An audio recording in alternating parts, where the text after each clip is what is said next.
Alors, ça va mal. Parfait. Allez. Alors, on va aller directement sur le. Et oui, c'est ça. Donc, Innofib, c'est un centre collégial de transfert de technologie rattaché au Cégep de Trois-Rivières.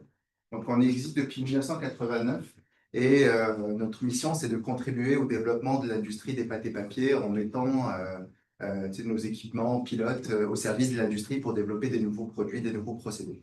Moi, je suis chercheur chez Innofibre, donc on est une équipe de plusieurs chercheurs. Et mon domaine, c'est le moulage et le thermoformage de fibres cellulosiques depuis maintenant 11 ans. Et merci d'abord aux organisateurs d'avoir accepté ma présentation, d'avoir organisé une très belle 2 journées de conférences sur l'économie circulaire. Donc, je suis content aujourd'hui de partager avec vous un sujet qui est comment passer de la fibre résiduelle aux emballages moulés, donc une valorisation circulaire des textiles et de cartons multicouches. Donc, ça va être ça la partie innovante de notre du travail que je présente. Ça a été fait dans le cadre d'une chaire de recherche industrielle dans les collèges, qui a été pendant 5 ans aider plusieurs entreprises. On a fait au-delà de 80 projets avec 60 partenaires industriels différents et au-delà de 12 millions de dollars de travail sur le sujet du moulage et du thermoformage de fibres cellulosiques. Donc, c'est pour ça que vous allez en entendre parler un petit peu. Ok. Bon. Ça marche, ça? Normalement, oui. Vous Oui. essayez? Bon, parfait. Avec les pieds. C'était une souris, c'est parfait. Voilà. Voilà. Donc, le plan de la présentation, trois points. Je vais présenter les emballages cellulosiques moulés parce que tout le monde ne sait pas nécessairement qu'est-ce que c'est. Ensuite, les fibres utilisées sont au cœur de l'économie circulaire, donc ça va être une petite partie là-dessus. Et puis, présenter ici comment les déchets, comment la recherche et développement peut aider à créer de la circularité au niveau de d'autres voies de valorisation de matières premières. On peut passer après. Donc, mon introduction, ce monsieur, il s'appelle Joseph Coyle. C'est un Canadien en Colombie-Britannique, donc il y a à peu près 100 ans de ça. Lui, il fabriquait des papiers journaux. Puis, c'était son métier. Et puis, il entendait toujours ces disputes à côté d'une auberge où le fermier recevait ses œufs pour un hôtel, puis les œufs arrivaient cassés. Donc, lui, il s'est dit comment, puis c'était une époque où il y avait beaucoup de papier, l'économie était plus en déclin, il y avait beaucoup de contexte économique qui ressemble à ce qu'on vit présentement, il y a beaucoup de surproduction, donc il fallait qu'il trouve une idée, et il a eu une idée de régler le problème des œufs qui arrivent cassés en inventant, si on clique dessus, le premier boîte d'œufs. Donc, à partir de papier non, il n'y avait pas de preneur. Donc, pour moi, c'est comme, il est inspirant parce que c'est un petit peu ça, ça vient d'un besoin, l'économie circulaire, de valoriser une matière première et de se diversifier.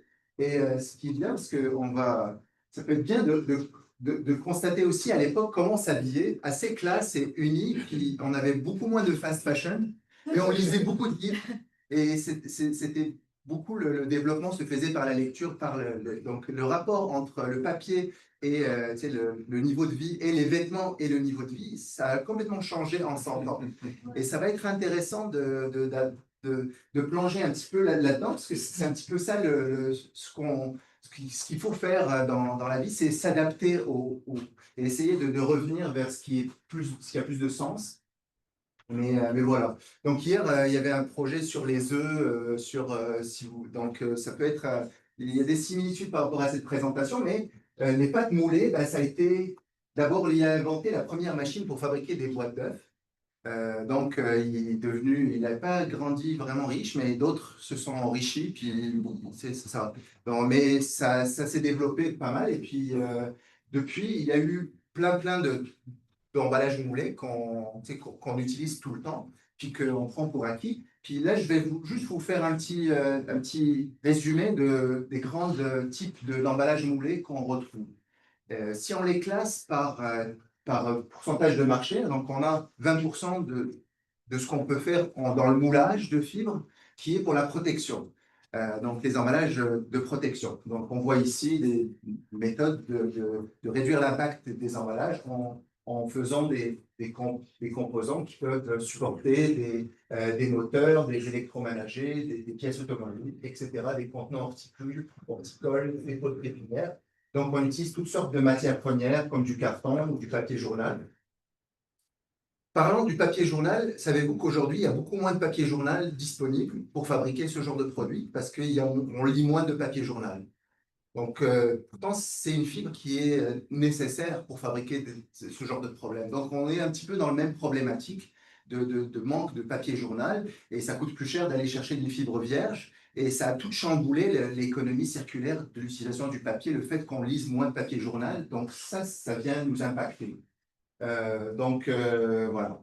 Je passe après. Ça, c'est un procédé pour vous montrer un peu comment c'est produit. Donc, ça a beaucoup évolué depuis le temps. Donc, c'est essentiellement très simple. On a un moule qui plonge dans un réservoir contenant de la fibre cellulosique en suspension. Puis, on va venir aspirer les fibres. Puis, ça donne la forme, les fibres viennent occuper la forme qu'on veut avoir. Puis ensuite, ça sort du bassin. Puis, c'est tout de suite mis dans un four puis ça s'est séché directement comme ça dans un four. Vous voyez, la surface, elle est rugueuse, c'est pas fini, c'est pas lisse, mais c'est fait pour avoir une épaisseur plus importante. Puis c'est ensuite de ça drainé pour enlever le maximum d'eau, puis c'est envoyé dans un four pour sécher. Donc c'est un petit peu ça comment le procédé fonctionne. Ça, c'est le type 1, ça c'est le four. OK. Maintenant, on passe à, vous voyez ici les boîtes d'œufs, et puis tout ce qui est fruits et autres, ça représente 55% du marché. Là, on va ajouter une étape supplémentaire où on va avoir un deuxième moule qui va venir écraser un peu plus une surface, donc ce sera plus lisse des deux bords, mais encore pas tout à fait lisse parce que ça va être séché quand même dans un four. Donc ça, c'est pour faire des produits comme des cartons d'œufs, des plateaux pour fruits, des emballages de transport. Donc c'est un petit peu plus de la qualité, mais ça utilise toujours la même matière première.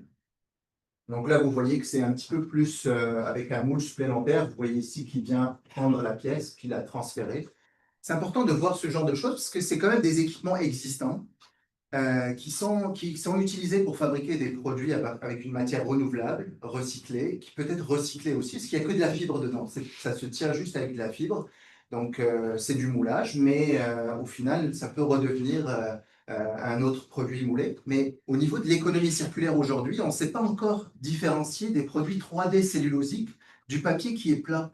C'est comme, on n'est pas encore rendu là pour nous, le papier carton, c'est plat. Dès que c'est 3D, c'est confondu avec du plastique. Donc, il y a encore un enjeu ici de recyclage pour ces produits. Donc, c'est un enjeu intéressant à comprendre.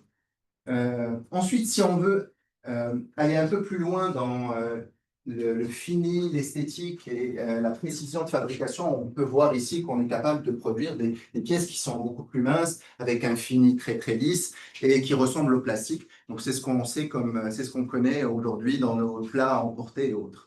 Puis c'est de la matière qui est souvent utilisée, provenant, c'est souvent importé de l'Asie par exemple.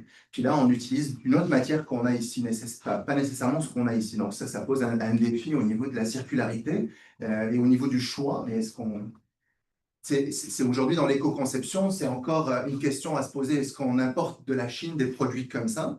Ou est-ce qu'on utilise du plastique fabriqué ici? C'est quoi qui a le moins d'impact? Donc, on se pose ce genre de questions. C'est sûr que c'est de la bagasse qui est utilisée essentiellement, mais rien ne nous empêche de les produire ici, ces fibres-là. Donc, c'est aussi un des aspects qu'on essaie de mettre en avant, c'est comment on pourrait produire ce genre de pièces ici. On aurait tout ce qu'il faut ici pour ce genre de choses. Là, vous voyez ici un petit peu l'évolution de ces technologies-là, où c'est beaucoup plus robotisé, où on voit que le séchage, au lieu que ce soit dans un four, on a ici des stations de pressage où la pièce, elle est pressée, elle est séchée à même le moule. Donc, elle sort complètement sec et c'est ça qui fait la stabilité dimensionnelle et qui fait le lissé de surface, qui fait que ça peut remplacer des plastiques à usage unique. Et ça reste que c'est juste de la fibre, c'est juste l'état de surface, la pression et ce genre d'aspect. Vous voyez ici pour des choses pour de la vente de détail, pour de l'emballage, où on baisse le poids, ça prend ce genre de procédé-là. C'est un peu le dernier cri en matière de thermoformage. Quand on entend thermoformage, parce qu'il y a une étape de température, formage, qui se fait de manière de plus en plus productive, mais il y a de l'évolution pour remplacer des plastiques à usage unique. Puis quand on ajoute une étape supplémentaire qui est soit le pressage à chaud, l'impression, l'étiquetage, l'embossage, la découpe, le laminage, l'ajout de fibres microfibrilées en surface pour les propriétés barrières, on parle de type 4, on apporte un aspect supplémentaire. Là où vous voyez ici, juste pour une boîte d'œufs toute simple, c'est la robotisation qui est nécessaire pour avoir, mettons ici une impression offset 3 encres de 3 côtés, plus en dessous. Donc, c'est ça, c'est un peu plus c'est des choses qui sont intéressantes à voir. Mettons pour quelqu'un qui voudrait se dire, ah tiens, c'est simple, mais non, c'est pas si simple que ça. Euh, voilà, c'est un petit aperçu ici de ce que c'est que le type 4. Je sais pas si on voit le produit final, mais c'est nécessaire pour les boîtes d'œufs d'identifier la marque et puis d'identifier la composition, etc. Euh, voilà. Euh, Ici, c'est tout ce qui est étiquetage. Pareil, c'est un, un étiquetage qui se fait de manière automatisée, etc. Donc, il faut que la matière première, elle puisse subir les contraintes industrielles. On voit ici la pulvérisation de colle avant d'appliquer un étiquetage. Donc, dans une économie circulaire, la compétitivité, le prix fait en sorte que pour compétitionner avec le plastique à usage unique, il faut être compétitif. Donc, c'est le genre d'aspects qui sont importants pour remplacer ce genre de choses, enfin, les plastiques à usage unique par des produits comme ça. Ici, on voit la diversité de toutes les fibres qui sont issues du bois. Donc, on a des fibres de feuillus, de résineux qui sont beaucoup plus longues que les fibres de feuillus. On voit plein de composants des fibres qui sont dans la masse. Donc, c'est des fois on dit, ah, le papier, c'est pas performant comme le plastique, mais attention, c'est comme si vous n'utilisez pas la bonne fibre avec la bonne propriété, vous n'allez pas avoir la bonne propriété. Mais si on utilise toutes les parties de la fibre et on fait c'est un peu comme ça que les papiers cartons sont développés, ben oui, on est capable d'aller améliorer les propriétés. C'est même prouvé que même pour des emballages de tomates, bah, les fibres augmentent la durée de conservation des tomates d'une semaine parce que ça permet de faire respirer un peu plus les tomates. Tu sais, les traces d'ADN que la police utilise sont ramassées dans des sacs en papier parce que le papier permet de plus faire respirer la trace d'ADN. Donc, c'est aussi au niveau de l'éco-conception, le fait de comprendre ce genre de composition permet de bien s'adapter à la matière première et de la respecter. Ici, c'est la bagasse. Je vais un petit clin d'œil à l'économie circulaire. C'est un restant de résidus de canne à sucre qui est transformé en fibre et à l'échelle commerciale. Donc, c'est de la pâte rendue à l'échelle commerciale. Donc, c'est ce qui est à la base de ce qui est fabriqué, de ce qu'on importe. Ben, on réussit quand même à faire des barquettes, de la vaisselle, des couvercles moulés, etc. Une belle apparence avec un procédé industriel craft et avec des propriétés quand même assez intéressantes. C'est sûr que ici on ne va pas pouvoir fabriquer de la bagasse, on a des résineux, des feuillus, mais attention parce qu'ils sont utilisés pour du papier, des papiers fins, des papiers toilettes, ils ont d'autres propriétés que la bagasse. C'est pour ça que donc il faut pas juste essayer de remplacer ça par autre chose, de l'érable et autres, mais il faut juste se poser la question, se dire est-ce que ça a un impact négatif sur notre récupération de fibres ou ce genre de choses, mais c'est de la fibre qu'on peut récupérer, que c'est pas une mauvaise fibre. Là, tout cela, c'est comme une petite introduction sur l'environnement des pâtes moulées. Maintenant, c'est à se poser des questions. Nous, au niveau de la R&D, on aime bien aller aussi explorer en dehors de la boîte quelles sont les ressources qu'on peut utiliser à la place de la bagasse pour fabriquer de la fibre sans nécessairement aller chercher de la fibre de bois. Donc, par exemple, ici, c'est un exemple de panique érigée, un projet sur lequel on a travaillé, qu'on a, ici, c'est une petite image microscopique de ce que c'est que le panique érigé. C'est vraiment différent de la fibre de bois qu'on a mis dans notre triturateur Tornado pour faire une pâte. On voit ici le pré-traitement du panique érigé. On a mis ça dans un lessiveur pressurisé pour faire une cuisson de cette matière-là. Un raffinage à faible consistance pour fabriquer une pâte alternative. Et on a mis ça dans notre machine de thermoformage donc pour fabriquer des échantillons. Puis on a pu évaluer une amplitude de manière de traitement de la matière première et qui donne différentes propriétés pour favoriser l'utilisation de matières c'est qu'on aurait ici disponible qui pourrait être intéressant. Donc, c'est un peu comment on fait, on permet d'utiliser nos équipements. Et aujourd'hui, je voulais vraiment vous faire réfléchir sur une manière d'aller encore plus au-delà de ce qu'on pourrait faire, c'est-à-dire aller chercher une matière vraiment qui va à l'enfouissement directement, qui est les textiles non aimés, par exemple, ou non utilisés, qui, ici, vous avez déjà entendu pas mal de choses sur l'impact au niveau de tout ce qui est consommé pour les fabriquer, au niveau de l'eau, au niveau du CO2 et au niveau du faible taux de recyclage. Donc, c'est une petite slide très, très simple. Et ce qu'on a fait avec cette matière, on a d'abord enlevé des contaminants solides de cette matière-là, en enlevant tout ce qui est point dur. Et on a mis ça dans notre triturateur Tornado, que vous voyez là-bas au bout ici.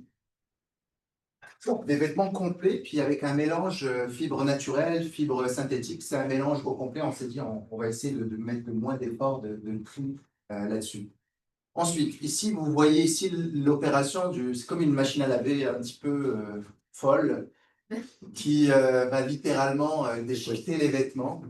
Et, ici, c'est le rotor qui est sur le côté.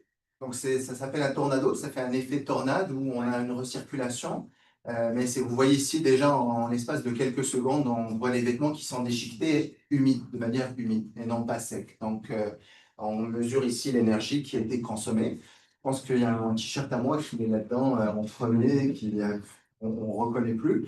Mais c'est les premières étapes du traitement. Donc, on s'est dit, pourquoi ne pas utiliser un équipement comme ça qui peut déchiqueter des tapis, qui peut être intéressant à faire découvrir à l'industrie du textile, voir qu'est-ce qu'on peut faire avec cette matière-là en utilisant ce procédé.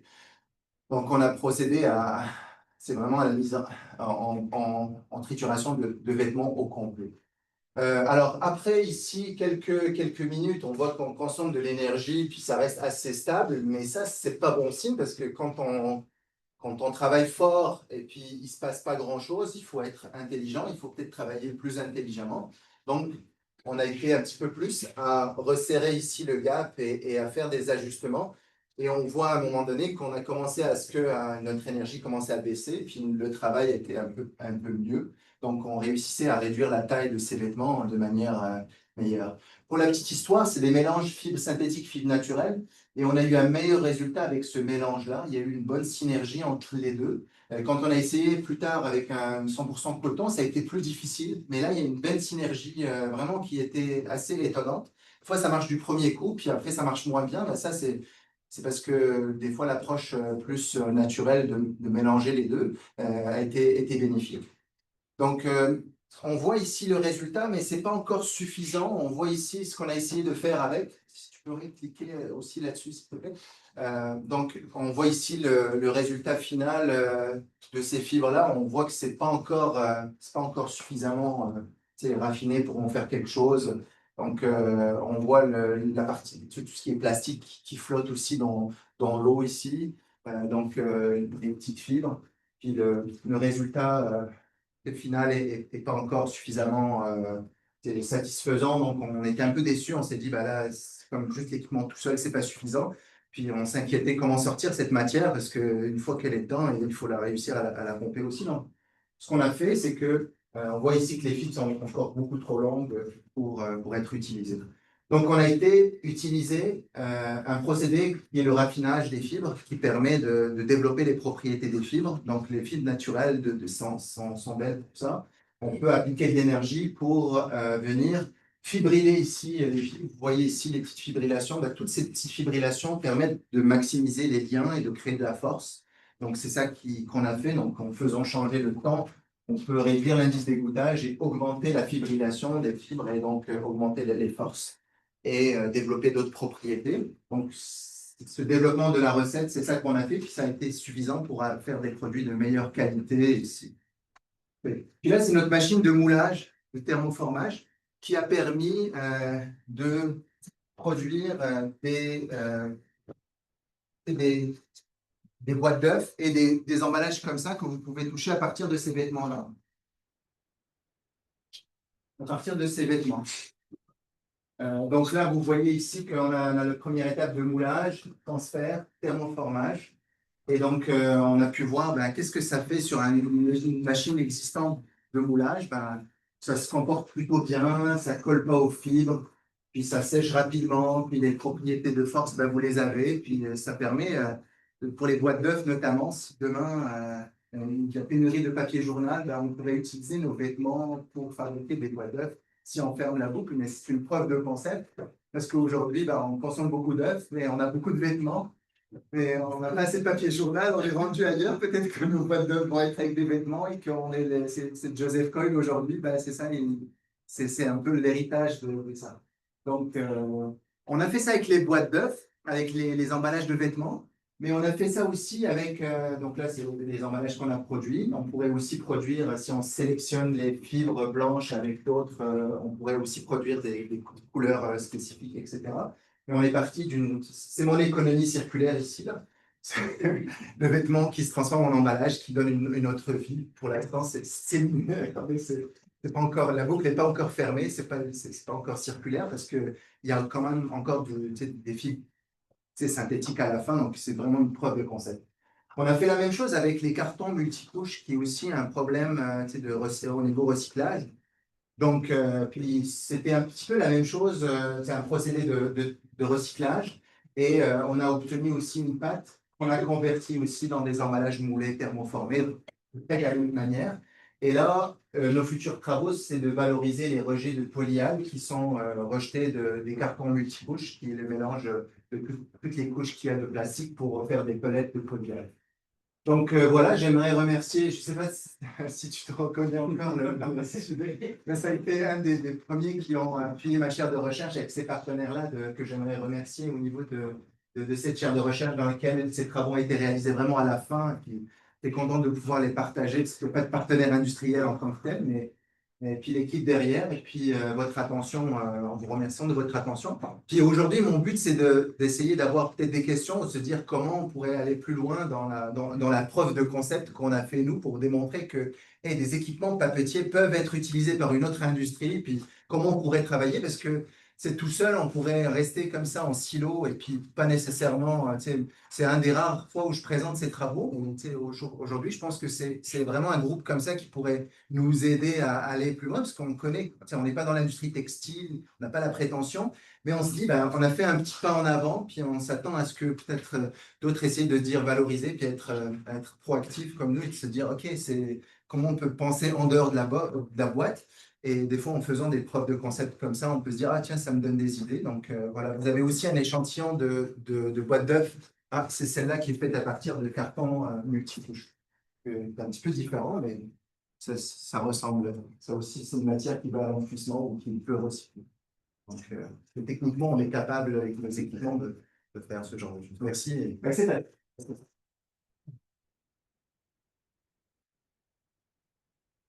Alors, de quelques minutes, on prend des questions-interventions. Sophie. Oui, merci. C'était intéressant. On a aimé l'aspect tactile aussi.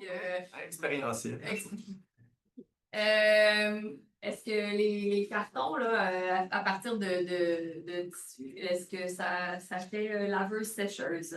Ou non, sans blague, est-ce que c'est réutilisable? C'est ça ma question, parce que c'est quand même dommage de faire du usage unique là, avec des fibres comme celle-là. On pourrait imaginer des solutions plutôt réutilisables. Mais... Oui, c'est sûr que nous, on caractérise les propriétés des fibres au niveau de leur longueur et autres. Et aujourd'hui, les centres de tri vont essayer d'éviter des matières qu'ils ne connaissent pas, ne savent pas comment ça va se comporter. Donc, l'éco-conception, c'est de penser à ce que plus tard, ces fibres-là peuvent avoir une fin de vie. Donc là, on est vraiment, on n'a pas commis en marché quelque chose, mais c'est sûr qu'il faut, avant de commercialiser quoi que ce soit, il faut qu'il y ait derrière une valeur qui puisse être appréciée pour que ça retourne dans le cycle de... Aujourd'hui, les papetières, ils connaissent les grades OCC, carton, DLK, papier journal, mais ils commencent de plus en plus à s'intéresser à avoir d'autres sources d'approvisionnement parce qu'ils n'ont plus de papier journal. Donc, il faut qu'ils trouvent d'autres... Donc là, ça va être eux qui vont pouvoir dire oui, j'en veux. Il faut qu'ils les testent. Et les recettes des produits cellulosiques se font de manière bien réfléchie. Il faut qu'il y ait une reproductibilité. Donc, oui, techniquement, les fibres peuvent être réutilisées, mais il faut prouver on peut faire des grades de papier à partir de que ça peut devenir il faut penser au produit final, le deuxième, le troisième. Je ne sais pas si ça répond à votre question. Partiellement, Ouais. mais en ce moment, c'est trop tôt, en fait, pour, si je comprends bien, là, aller dans ces affaires-là. Vous n'allez pas essayer de les laver, là, simplement les passer sous l'eau. Ah, les vêtements qu'on a. Le contenant Le déjà contenant, fait, ah oui. mais faire en consigne, après il est Oui. réutilisé par... Ben, c'est sûr que la réutilisation est toujours meilleure Ouais, que mais parce que les celui-là, il y a le pas recyclage. de Oui. plastique Ouais. mélangé Oui. avec des fibres naturelles. Oui. Mais est-ce que ça se passe sous l'eau, ça savonne? Est-ce qu'on peut le réutiliser? Mm. Non. Mais vous avez envie de le réutiliser, vous avez trouvé C'est que ça. la matière a de la valeur. Oui, Oui. oui. Potentiellement. Potentiellement, Potentiellement. mieux que le papier journal. Alors, j'ai plusieurs interventions, Mathias, et ensuite, Mathias.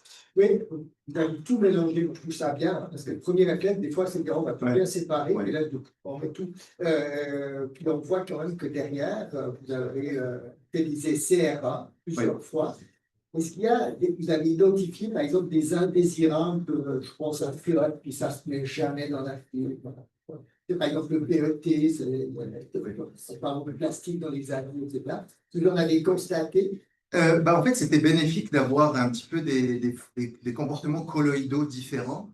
Ça vient aérer c'est les cotons tout seul va faire des cordes, va être plus robuste, on a eu plus de difficultés avec des matières similaires puis tu sais, ça flotte. Puis tu sais, les fibres de polyéthylène, ça existe déjà. Tu sais, à l'échelle de la fibre, tu sais, les fibres se comportent à peu près de la même façon au niveau de leur densité, donc c'était pas un point négatif. C'est plus à la fin de vie que tu sais, si on veut aller vraiment avoir une pureté de la matière, ben là, on vient de contaminer un lot de quelque chose si on ne pense pas plus loin. Est-ce que vous avez testé le nombre de fois que vous pourriez recycler la fibre? Oui, c'est un très bon point. Oui, on a fait le test de repulpabilité de ces boîtes d'œufs. Et il y a une méthode standard de ça, je ne la montre pas ici, mais oui, c'est repulpable. Pas de stickies, pas de plastique qui est ressorti. Moins, tu sais, c'est aussi bien tu sais, pour les cartons multicouches que pour les vêtements. Tu sais, les plastiques qui collent et qui créent des problèmes, on n'a pas eu ça avec les vêtements. Et encore moins, et pas non plus avec les cartons multicouches. Donc, oui. Je vais prendre les deux dernières interventions, parce que le temps file rapidement. Donc, j'avais une question derrière, comme ça serait bien pour conclure. Oui, merci beaucoup, c'est hyper intéressant de voir ça à partir du flux de consommation, parce que j'ai compris. Est-ce que vous avez réfléchi à justement comment pourrait intégrer ces produits-là dans des fonctions qui sont alimentaires, j'imagine avec beaucoup de réglementations. On pense aux grosses consommations, on sait que les textiles sont souvent souillés ou alors pas forcément bien lavés. Est-ce que la trituration, est-ce que ça suffit par exemple, ou est-ce que vous avez réfléchi à cette idée? C'est une bonne question. C'est sûr que pour les boîtes d'œufs et pour tu sais, ce qui est fruits et légumes et autres, tu sais, le papier journal, il est utilisé sans être désancré. On voit que l'encre, tu sais, c'est pas food grade, mais c'est quand même, on peut l'utiliser parce qu'il y a une coquille qui protège l'aliment, la pelure. Donc, ce ne serait pas un problème pour fabriquer des boîtes d'œufs. Tu sais. Mais effectivement, c'est une question que je revois de temps en temps. Tu sais, mais tu sais, c'est comme.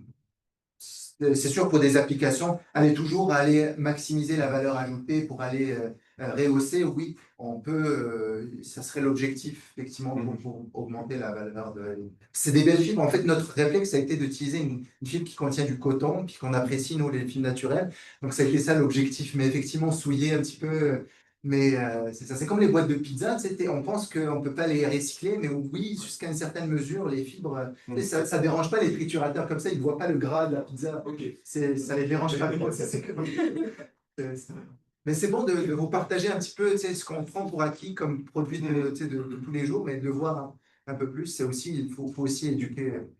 Daniel, fortement. Ouais, en fait, c'est un commentaire. Je pense que, évidemment, quand on substitue la fibre des papiers journal, par exemple, par une fibre multimatière qui provient de l'industrie textile. L'enjeu, en fait, d'après moi, qui pourrait être préoccupant, c'est la question des nano-microplastiques qui peuvent se perdre dans l'environnement, à la fois dans la manipulation de ces barquettes-là, mais aussi dans le procédé de recueillage et autres. Donc, il va falloir faire attention justement à l'autre procédé pour s'assurer qu'on n'envoie pas tout ça dans l'environnement avec les nouveaux plastiques qui sont associés à ça. C'est une préoccupation pour avoir, mais le fait que ça soit recueillable, c'est déjà très bon dans la circularité du produit. Mais tout en s'assurant que ça ne se ramasse pas dans l'environnement. Ah, regarde, merci, Tarek.